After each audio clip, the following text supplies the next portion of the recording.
Écoutez Moharan dans la Torah Samer et nous sommes au milieu de Hod Gimel. Qu'est-ce que nous avons vu jusqu'à présent?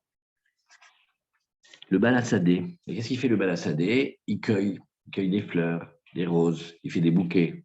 Tout comme l'homme qui prie, il va cueillir une lettre, et encore une lettre, et encore une lettre. Il va dire Baruch, et après il va dire Ata, Hachem.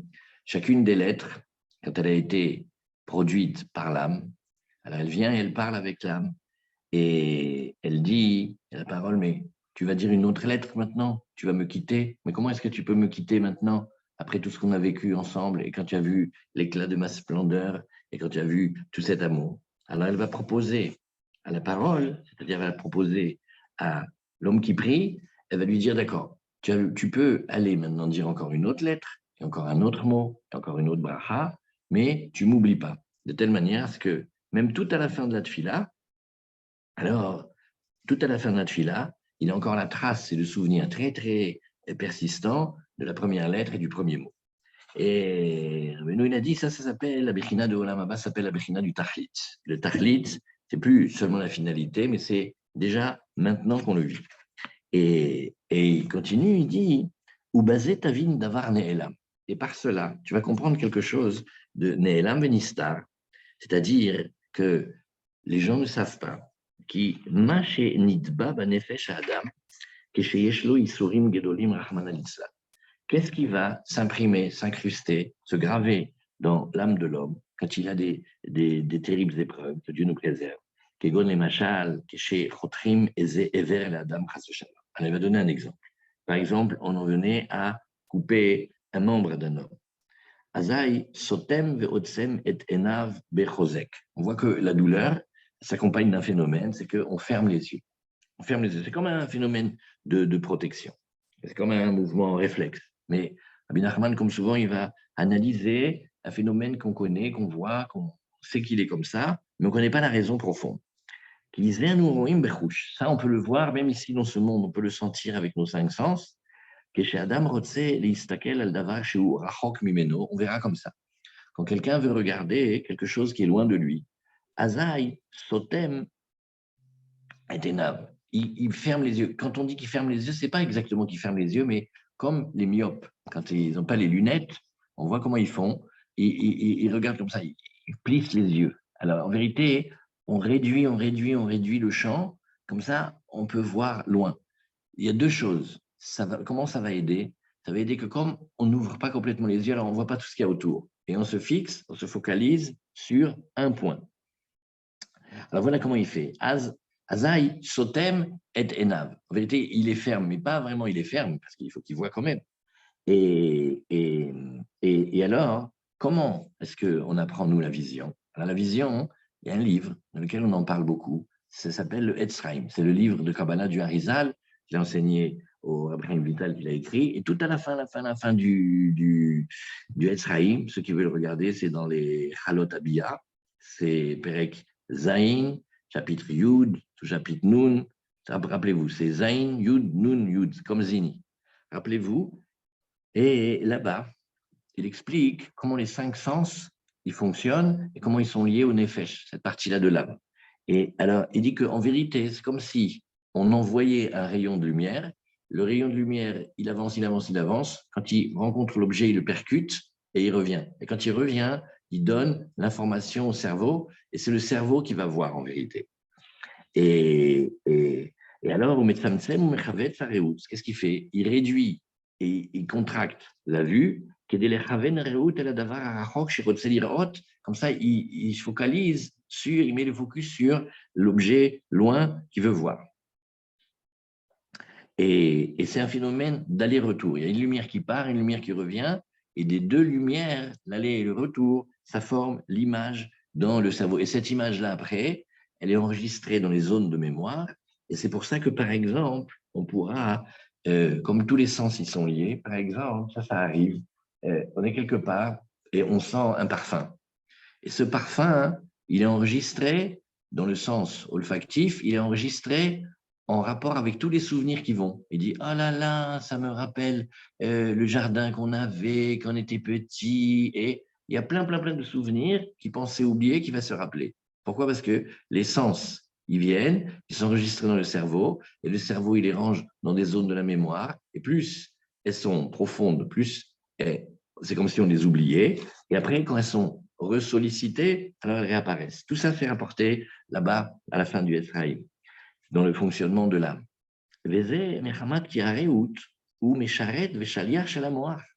La vision, elle est un serviteur et un envoyé du cerveau. En vérité, c'est comme si on disait Mimachak Tavilachma, comme un long voyage. On va jusqu'à l'objet, on percute l'objet avec le rayon de la lumière des yeux et avec la vision, et il revient dans le cerveau et il se grave dans le cerveau. Ki ikareya I ayedia.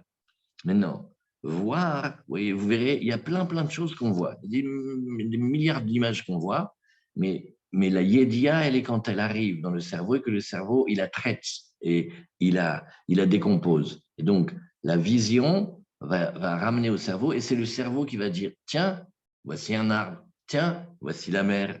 Et c'est à ce moment-là qu'on dit que la vision, elle est parfaite, c'est qu'elle est venue et elle a créé, elle a suscité la connaissance. Et ça forme l'image dans son cerveau. Parce qu'il y a voir et il y a savoir ce qu'on voit. Et la connaissance, le savoir, il se passe dans le cerveau. Et quand le cerveau il veut savoir la chose, je vais mettre Genegdo, la chose qu'il voit et qui se tient devant lui, Azaï ou Sholeach et Areout. C'est-à-dire, les cinq sens, c'est pas comme on a l'habitude d'entendre. On a l'impression que nous, on est percuté, qu'on a vu, et que par exemple, on ne peut pas garder ses yeux. Si, on garde les yeux parce que les yeux, ce n'est pas des récepteurs seulement, c'est des émetteurs, récepteurs, transcripteurs. Et Vareout, Oler, Veroer, Davar, ou Mevio, les Toramoar, Veaz, Yodea, Macheroe. Et là, il sait ce qu'il voit. C'est de là qu'on sait combien c'est important de choisir qu'est-ce qu'on regarde. On ne regarde pas tout. C'est pas que comme ça tout vient. C'est pas FK. Et on choisit. Et quand, par exemple, on décide de voir le Tov, ça veut dire que les yeux, ils vont être des envoyés, ils vont chercher le bien, et le bien, il revient. Et c'est comme ça que le Balassadé, il fait. Le Balassadé, il regarde et il envoie du bien et il connecte le bien qu'il y a dans la personne. Et ce bien, il revient et il s'incruste dans son cerveau. Et après, il fait encore un autre travail que Rabbeinu ne dit pas encore ici, c'est qu'il lie son savoir avec le savoir de celui qui est regardé. Ça s'appelle, dans la Torah, le secret de la mitzvah de Réa. Il y a une mitzvah très, très spéciale qui s'appelle la mitzvah de Réa. Et pendant les fêtes, nous, on a une mitzvah d'aller être vu à Yerushalayim. Ça veut dire on prend les affaires, on prend la femme, ses enfants, on prend la famille, on prend les animaux qu'on va offrir, les fruits qu'on va offrir, et on va à Yerushalayim. Et quand on arrive à Yerushalayim dans le Beth Amikdash, là-bas, on accomplit la mitzvah d'être vu par Hachem. Et comme Hachem, il nous voit, alors nous aussi, on le voit. De la même manière qu'Hachem, il voit avec les deux yeux, avec deux midot, de la même manière, nous, on doit aller là-bas comme ça. Ça veut dire, vu et être vu, c'est un travail. C'est-à-dire, on choisit ce qu'on voit. Et Valken, Gadol. Maintenant, on va parler du marché aux puces et on va parler de ceux qui gagnent de l'argent avec les dés. Alors voilà comment on fait. Ça s'appelle la persistance de l'impression lumineuse sur la rétine. La rétine, elle est aussi un serviteur et c'est elle qui voit et qui capte. Maintenant, elle peut voir des images distinctes quand il y a moins de 24 images dans une seconde. Quand il y a moins de 24 images dans une seconde, c'est que des photos, c'est saccadé. Tac, tac, tac, tac, tac. Alors maintenant, comment on fait? On prend le dé et on met 3 petits gobelets et on les tourne. Et on dit qui veut participer, qui veut jouer ici pour 10 euros et on ne va pas vite. Maintenant, la personne, elle voit où est le dé, elle sait dans quel gobelet il est et on tourne. Il ne faut pas tourner trop vite au début. La personne, elle gagne. Ouah, j'ai gagné 10 euros. Qui veut remiser maintenant sur 50 euros? Ouah, je vais gagner. Et à un moment, on va tourner les gobelets tellement vite que ça fait comme le cinéma, ça fait plus vite que 24 images dans la seconde. Et là, qu'est-ce qui se passe? Le cerveau, il reste bloqué sur une image, mais ce n'est pas la bonne. Et donc, on perd les 50 ou les 100 euros. Bravo, vive le marché aux puces de Saint-Ouen. Et c'est comme ça qu'on a inventé le cinéma. Quand on voit un mouvement, c'est parce qu'il y a plus que 24 images dans une seconde. Alors maintenant, qu'est-ce qu'il dit ici, Rébé? Quand on fait passer un objet très, très, très, très vite devant quelqu'un, alors, Valken, Keshema Virim, Davar, Lifne Adam, Bemeirut, Gadol, Eno Yodea, Maouta Davar. Il n'arrive pas à savoir ce qu'il a vu, c'est-à-dire qu'il y a un risque d'erreur ou un risque de méconnaissance. Af Shebehemet, Ra Davar Be'enav Mamash. Et il répond à une question, il fait, mais je ne pas, l'œil. L'objet est passé devant, il a vu. Ah oui, c'est sûr qu'il a vu. Donc, ça veut dire il y a eu l'émission de lumière de l'œil et il y a eu le retour, mais ça n'a pas pu s'incruster. Et ça fait que on a vu passer quelque chose très vite, mais on n'a pas réussi à le capter. Et qu'est-ce qui manque? Il manque l'œil. Il a été l'envoyé du cerveau, mais il n'a pas pu finir sa mission. Il n'a pas pu ramener l'image dans le cerveau pour que le cerveau, il analyse et il la connaisse et il emmagasine dans les zones de mémoire par la suite. L'alken, c'est la raison pour laquelle כשהדבר רחוק ממנו, אין כוח בראות ללך לשם ולהביאו לתוך המואר, מחמת שהדברים אחרים רואים מן הצד. Et il donne le secret. Qu'est-ce qui se passe? Il dit, quand on veut regarder quelque chose qui est au loin, qu'est-ce qui va perturber le phénomène de ramener l'image dans le cerveau pour qu'elle soit analysée et connue? C'est parce qu'on voit aussi tout le reste autour. Et le reste autour, ce qui est sur les côtés, ça va perturber. Voilà pourquoi, de manière instinctive et inconsciente, on va fermer les yeux de telle manière à ce qu'on ne fixe que l'objet qui nous intéresse et pas le reste. Et il dit, il ne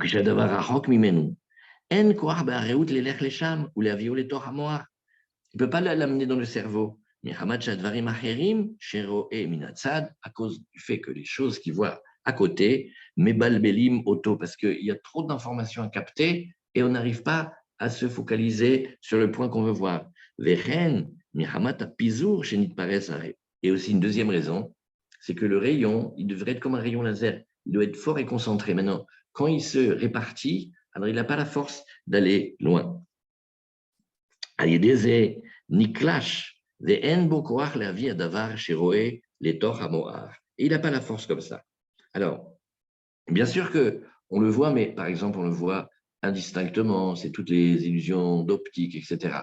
Et il y a dans les stages de pilote, quand on veut faire des stages de pilote de course ou apprendre à très très bien conduire, alors un masloul, on tourne. Et quand on tourne, qu'est-ce qu'ils font? Alors, on est dans une voiture et ils jettent des tonneaux devant nous. Et au début, on rentre dans les tonneaux. Pourquoi? Parce que quand on voit le tonneau, on regarde le tonneau et le tonneau, il nous fait peur et le cerveau, il est occupé à regarder le tonneau et on... Maintenant, qu'est-ce qu'on fait? On apprend à viser un point et à passer. Et si on vise bidiouk, on ne voit plus les tonneaux et on passe au milieu. Tout ça, c'est des phénomènes dans la vision, c'est Dvarim Niflaim et c'est une leçon pour comment on regarde le monde. Il y a des choses, quand on les regarde, ça empêche de voir la finalité. C'est comme si on disait la Tavat Mamon, l'appât du gain, le regard qui est porté sur la recherche effrénée de la richesse. Qu'est-ce qu'elle fait? Elle empêche de voir le tahlit, elle empêche de voir d'où je viens, où je suis, où je veux aller. Et hop, ça perturbe. Et Valken, ça y est, l'istom est ena. C'est-à-dire que la technique, elle est de fermer les yeux et de s'entraîner à ne pas regarder sur les côtés. Ou les tsamtsem areut ou les chavno, el adavar shetzarir. Ça s'appelle comme une flèche. Viser et regarder là où on veut regarder. Kede, shelo ibalbelu dvarim acherim. Pour pas que le cerveau, dans son analyse, soit perturbé par les autres éléments. Vegam, et encore une autre raison, il faut garder, il faut tirer juste comme au bain des bois. Il faut que ça aille vraiment comme ça. Et ça demande de concentrer, ça veut dire de centrer vers le centre, de viser bidiouk ce point-là. Et ainsi, il va pouvoir voir la chose de loin. Et donc, il a dit ici un grand yesod. Qu'est-ce qui s'appelle j'ai vu, je sais? c'est quand on a bien regardé et qu'on a su ne pas regarder ailleurs. C'est-à-dire regarder un endroit et pas les autres. Et comme ça, toute la force, elle est intacte, elle peut aller loin, elle peut faire le Or Roser, oui, il y a le Or et le Or Yachar, la lumière qui va direct, c'est un envoyé du cerveau. Après, il y a le Or Roser, et du mariage des deux, ça crée l'image. Il y a la même chose avec le son. Il y a le Kol Yachar, le Kol Roser, et après, ça crée un Kol Chazak. Alors maintenant, tout ça, c'est un voyage que Rabbi Nachman il nous fait à l'intérieur de comment Kadosh Baruch Hu il a créé notre corps et les 5 sens, et on a travaillé aujourd'hui sur le sens de la vision. Et il dit maintenant, ce qui existe, comment Hachem il a créé notre corps, notre corps il est fait exactement comme les mondes du haut. Alors ce qui se passe ici, quand on regarde, ça se passe la même chose avec les mondes en haut. Alors maintenant, il y a aussi quelque chose qu'on vise. Le tahlit, c'est quelque chose qu'on vise. Mais même maintenant, on est dedans. Parce qu'on vise cette chose-là déjà dès maintenant. Et alors, chez où Kulotov. Et cet endroit où on veut regarder, il est Kulotov. Il n'y a que du bien. Il faut s'apprendre à ne pas regarder le mal autour. Et il faut regarder que le bien. C'est-à-dire, l'istom est énorme. Et il faut savoir fermer l'œil, c'est-à-dire faire le focus. C'est une école ici de comment on apprend à regarder. Pourquoi? Parce que la lumière de ce tahlit, la lumière de ce monde qui vient, elle est loin en vérité.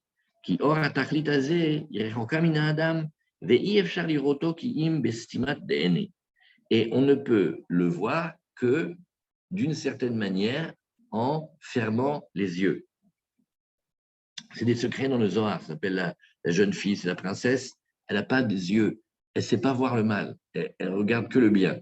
Ça fait comme si elle n'avait pas des yeux vraiment. C'est des listom les gamrés. Vaz yuchal yistakel ala tachlit azeh. Aïnou shetzareh listom et enav michazou de ayalma. Les gamrés. Ça dit que ce monde-là qui est plein d'illusions et plein de mensonges et plein de bien mélangés avec du mal, celui-là, on le dépasse, on regarde plus loin, comme si on voit un Ben Israël, on regarde derrière. La vraie personne, elle est derrière la personne qu'on voit. Et fermer ses yeux, pour voir ce monde-là. Il faut le faire complètement. Et détourner son regard de ce qu'il ne faut pas regarder et les sagran meod. Il y a des canaux de fermeture. Et les bli listakel klal al ta'avot olamazé ve'havalav. Ici, ça donne, si maintenant on revient comme à une perspective de Moussard, il y a tout ce qui est les désirs que le monde il tourne et il est happé là-dedans. Alors, savoir ne pas regarder ces futilités-là.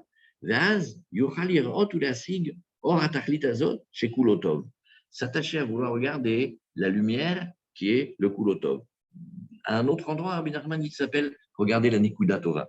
Pourquoi on l'appelle une Nekuda? Parce qu'elle est toute petite. Pourquoi elle est toute petite? Parce qu'elle est au milieu de plein et il faut la regarder à elle et pas le reste. Vaz yidbatlu et yisurim. Et qu'est-ce qu'il veut, Rebbe, avec ça? Ça s'appelle que tout ce qui va être les souffrances et les galères, elles n'ont plus de raison d'être. Et qui ikar aisurim mihamad sherachok minatachlit. Et c'est ce que fait le Balassadé. Le Balassadé, qu'est-ce qu'il voit? Il voit la personne, en fait, il regarde dans la parole.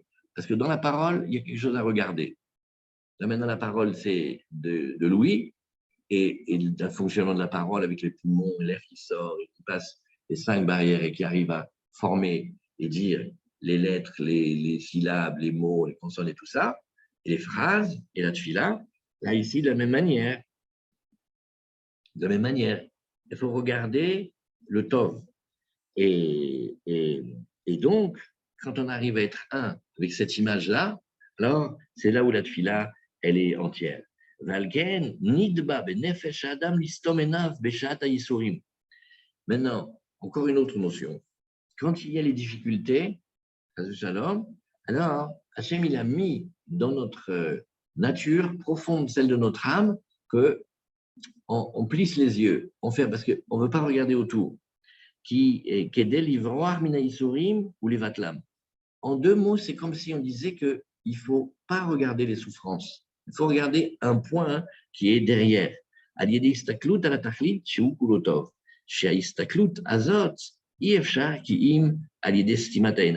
On ne peut l'atteindre qu'en fermant les yeux, comme on a dit. Mais ce n'est pas fermer, ne plus voir. C'est ne plus voir ce qu'il ne faut pas. Dans le conte des mendiants, vous avez vu comment ils sont les deux petits chéris là? Ils sont pauvres, ils sont dans la forêt, et il y a chacun des 7 mendiants qui vient et leur dit je souhaite d'être comme moi. Et pourquoi le mendiant aveugle? Il souhaite aux petits-enfants d'être aveugles. Alors il ne dit pas du tout, en vérité, il a une vision que personne au monde a. Il n'y a personne au monde qui voit aussi bien que lui. Mais qu'est-ce qu'il veut dire quand il dit qu'il ne voit pas, qu'il est aveugle? Il ne regarde pas la méchanceté de ce monde, du tout, du tout, du tout. Et il garde ses yeux. Tout comme celui qui dit qu'il est sourd, il n'est pas sourd. Il ne veut pas entendre les chalaïeuf et les médisances et les méchancetés et les paroles de dureté. Il n'entend pas ça. Et donc, par rapport à ce monde-là, il est sourd. Par rapport à ce monde-là, il est aveugle. Pourquoi? Parce qu'il est aveugle de regarder sur les côtés. Mais il ne regarde que le centre. Maintenant, quel chidouche il dit? Il dit, Hachem nous a fait une nature. Maintenant, de manière naturelle, on fermera les yeux ou on plissera les yeux. Personne ne sait voir ça. Il faut être un très gros ophtalmo qui a étudié tous les phénomènes de la vision. Et encore, il a étudié la partie extérieure du mécanisme. Mais la raison du mécanisme, elle est dite ici chez Rabbeinu. Ça aussi, c'est un grand secret. Tout ce que nous, on ne sait pas, c'est parce que la partie de nous qu'on dit qu'elle ne sait pas, c'est la partie extérieure. Mais l'âme, le principe de vie qu'on a, le nefesh, celui dont on parle là-bas à la fin du Esraïm, lui, il sait et il voit tout. Ça veut dire qu'il y a une déconnexion entre ce qu'on voit et ce qu'on sait. Parce qu'on ne sait pas qu'on voit, en fait.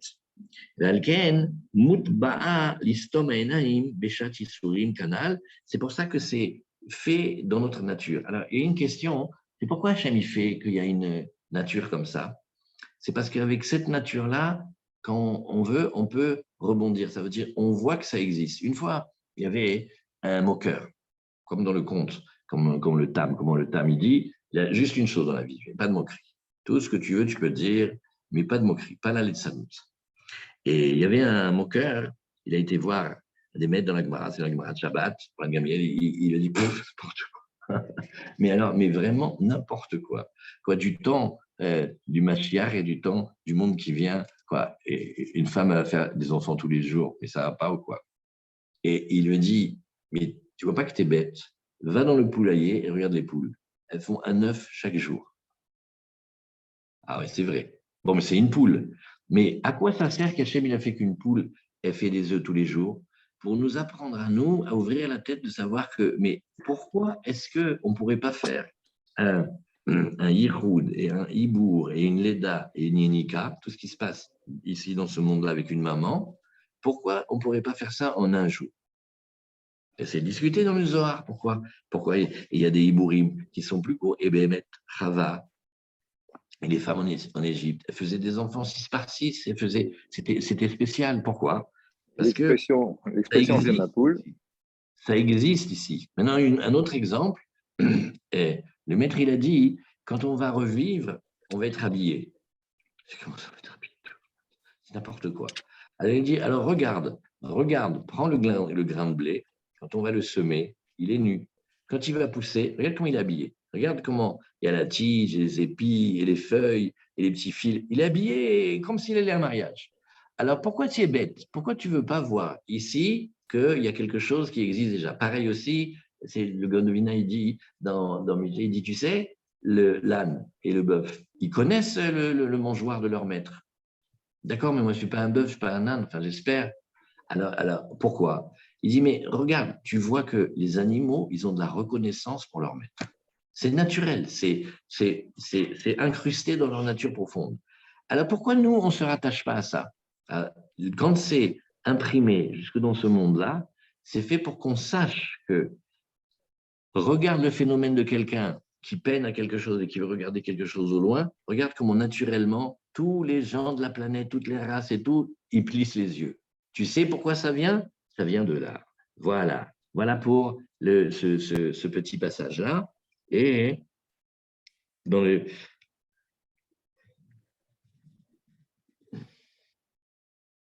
Okay. Et le Ramban, il dit, on finit avec une chose, le Ramban, il dit qu'on met les téphilines, on les met entre les yeux, ça veut dire pas ici, mais dans la ligne. Et il dit, là où on attache les téphilines, et là on les met, d'abord on les met dans la fontanelle, c'est là où le crâne du bébé il va grandir.